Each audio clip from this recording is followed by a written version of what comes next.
Պարոն Թաթոյան, եւ ինչ է կարծում այսօր Ռուսաստանն ու Հայաստանը երկկողմանի պահպանում են եղբայրական ազգի գաղափարը եւ ինչ հարաբերությունների վրա է, ինչ սանդղակի վրա է գտնվում ռուս-հայկական հարաբերությունները։ Տեսեք, ես այս օրվա խորհուրդը պահպանելով ասեմ նախ որ ինձ համար այսօրը առաջին հերթին երկրորդ համաշխարհային պատերազմում եւ մեր թիմի համար տարած հաղթանակի օրը իմ հայրենակիցների, իմ ժողովրդի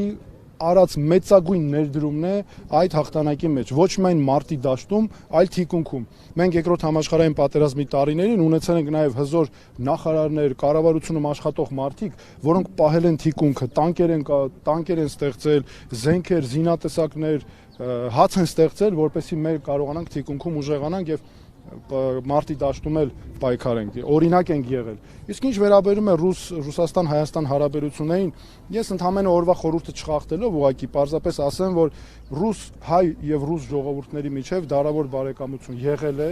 այդ դարավոր բարեկամությունը մենք իրավունք չունենք մոռանալ, չենք էլ կարող մշակութային կապերով, նաեւ մենք տասնյակ հազարավոր հայրենակիցներ ունենք, որոնք գնում են Ռուսաստանում իրենց հանապազօրյա հացն են վաստակում, ուղարկում ենք, այնտեղ ապրող մեր հայրենակիցներ ունենք։ Ռուսաստանի հետ հարաբերություններում կան խնդիրներ, կան։ Ռուսաստանի հետ հարաբերությունները հեշտ չեն եւ մենք երբեք չպետք է նրանց նայենք որպես հեշտ հարաբերություններ։ Մենք պետք է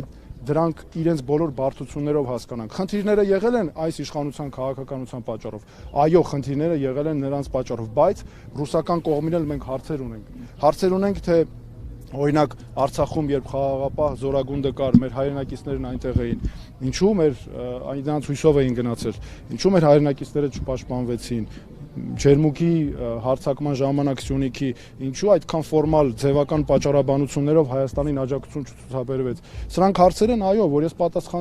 պատասխաններ եմ պետք եւ բայց նորից եմ ասում, սա Հայաստանի իշխանությունների ձախողված քաղաքականության արդյունքն է։ Գիտեք, մի բան էլ ասեմ, ձեր հարցը որպեսզի ամբողջական պատասխան հնչի։ Մենք հաճախ ենք տարբեր մարդիկ սովոր են մեղադրել տարբեր երկրների։ Ռուսաստանը այս չարեց, Եվրոպան այն չարեց։ Բա մենք եկեք հասկանանք մեր իշխանությունը ինչ է անում։ Եթե դու պահանջ չներկայացրեցիր, քո շահերը առաջ չտարար, ամեն պետություն ունի ինքը իր շահը։ Մենք էլ մերը պետք է ունենանք դրա համար, մեզ պետք է Հայաստանի շահերով ղեկավարվող իշխանություն եւ ոչ թե ադրբեջանամետ եւ Ադրբեջանի շահերն առաջ տանող այս իշխանությունը։ Եվս մեկ անգամ շնորհավորում ենք։